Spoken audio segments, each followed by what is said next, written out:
Okay, so this is literally take number 2 because I recorded a 13-minute squat tutorial and realized that I forgot to turn on my mic. This is a recording on my phone, and I apologize for the lack of uploads, but for the next 3 videos, they're going to be basically form breakdowns of each of my forms for each of the big 3 lifts, and there won't be a Minecraft video uploaded this week. Friday's video will be my first Fox Valley picking video of the 2019 season and get hyped for that. But for now, I'm going to be breaking down my squat form. So, this training cycle, I made a couple of adjustments to my squat, and this is sort of an update video because I uploaded a video on my personal Facebook page that was basically my form breakdown on the squat, but I've changed a couple of things about my squat.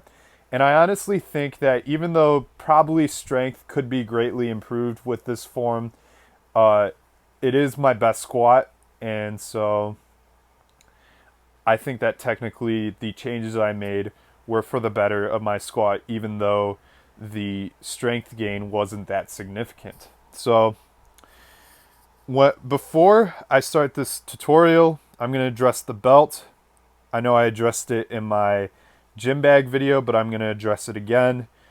I'm trying to use the most amount of muscles as possible when it comes to the squat because I'm trying to build my squat strength, and I want to utilize all the muscles that are needed, and I want to make sure that I basically lift for a while, so I use the belt for longevity purposes.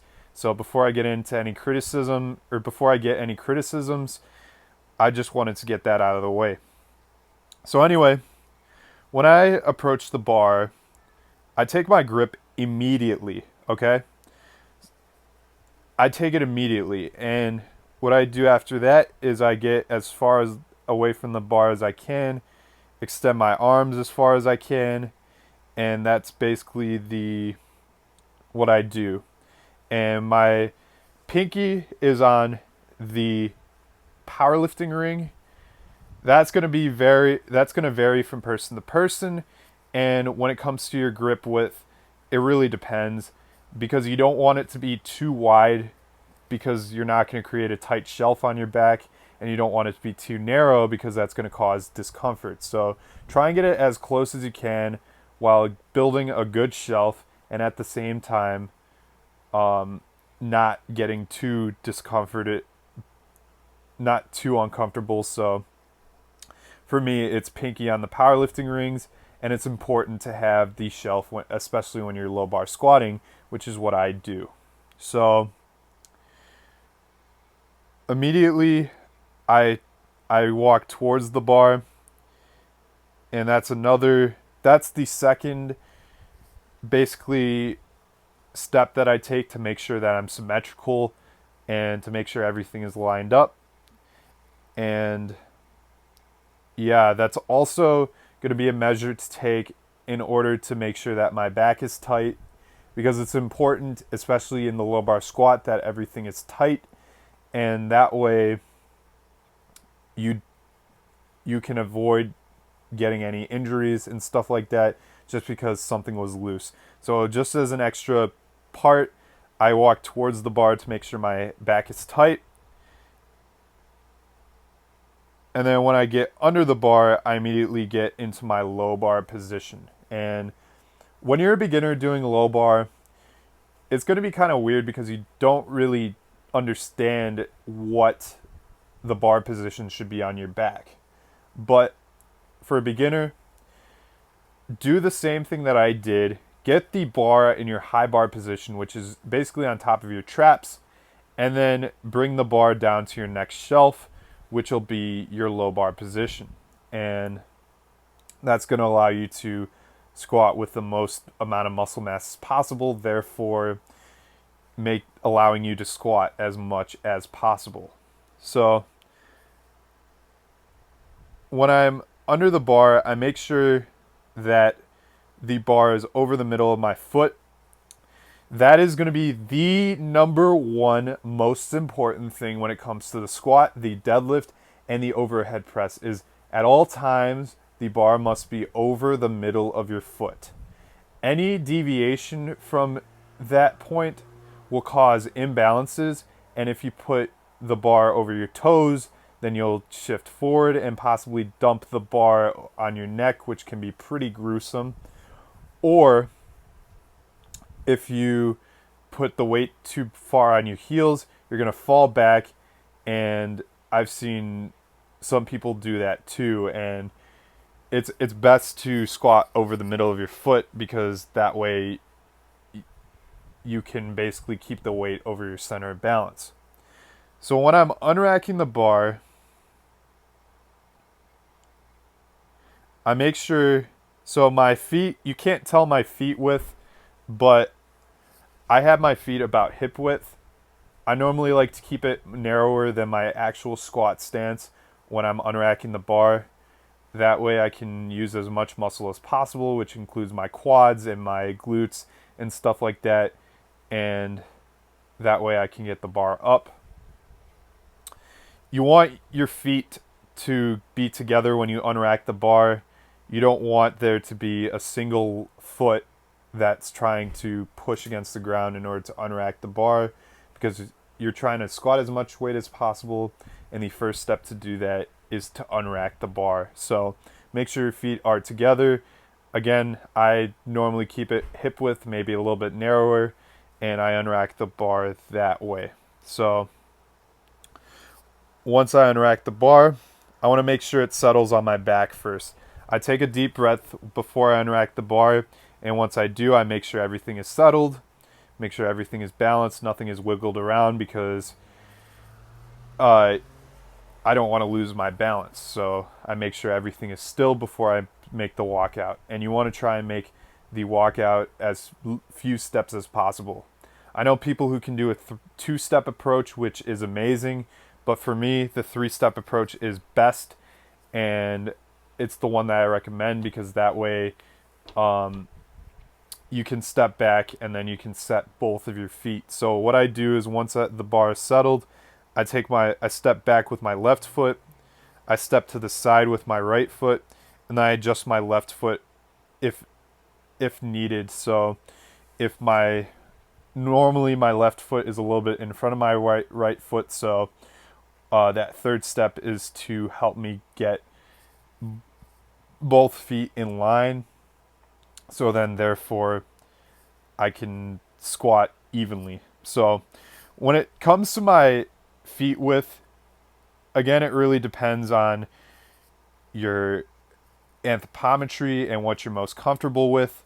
But for me, I learned that this cycle, that is better that I squat wider. Normally you go around shoulder width and maybe a little bit closer than that, but for me, I do just outside shoulder width, and I find that I can reach depth a lot better that way. When it comes to the head placement, I used to face down when it came to squatting, but I learned that while facing forward, it can help me keep the bar over the middle of my foot, and it can help me keep balance. So I learned that this is probably the best squat form for now before I spot anything else. And even though I squatted only 5 pounds more than what I did with my old squat, I feel like that technically this is a lot more smooth, and that I can build a lot bigger of a squat using this form. So feet are a little bit farther than shoulder width. When I'm all settled, I spent a little bit more time shuffling because I felt like I was uneven, but you don't want to waste your time and energy doing that. You just want to get into the squat. So the walkouts, you should practice the walkouts and try and get them to be as clean as possible. So the first thing that I do after I'm finally all settled is I take a huge breath, and I make sure that my core is braced against my belt and that everything is tight before I descend, because again, I don't want anything to be loose, because that can cause an injury. And so after everything is tight and I'm ready to descend, what I'm going to do is I'm going to break at the knees and hips at the same time. I know high bar squatters, they break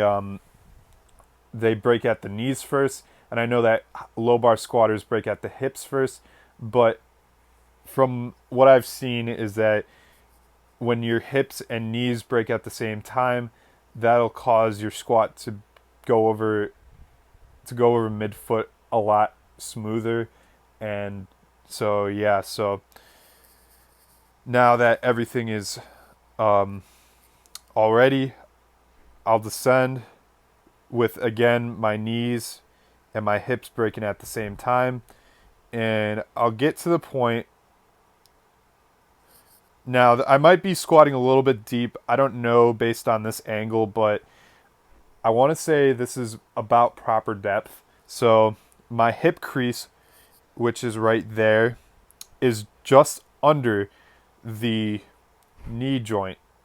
And Mark Rippetoe described this as the greatest effective range of motion, which basically there's no wasted range of motion. So I could squat deeper, but I'm not because it's basically useless. So the greatest effective range of motion is when your hip crease is just under your knee joint, and you're gonna feel a rubber bandy effect when it comes to your body, and your body is gonna naturally want to go up at this point. So when you go up, instead of pushing your quads, you're going to want to push into the bar with your hips. Push up with your hips and into the bar. That's going to be your main focus. If you're new to low bar squatting, you want to exaggerate this, and you might not get it the first time. You might do a good morning, but the more you do it, the more you're going to get used to it. And when you push your hips into the bar, that's going to allow you to use your low back along with your legs. And that, again, will allow you to use the most musculature, which is why I believe in the squat the most. So I'll push my hips into the bar, and my body will want to stand up. And you want to limit forward hip movement as much as possible. I think my hips might have moved forward a little bit in this, but it's not too bad. But you want to finish off strong at the top and then rack the bar. So make sure the bar hits the J or the uprights before you drop it on the J hooks. And then this one was sort of an arrogant, like, belt unlatching because I was just so excited. And yeah, that's basically my squat breakdown. I hope this was a useful video, and I hope you guys liked it. If you took anything away from it, I appreciate a like and subscribe, and also comments on how I can improve my videos. And tomorrow I will be breaking down my bench form.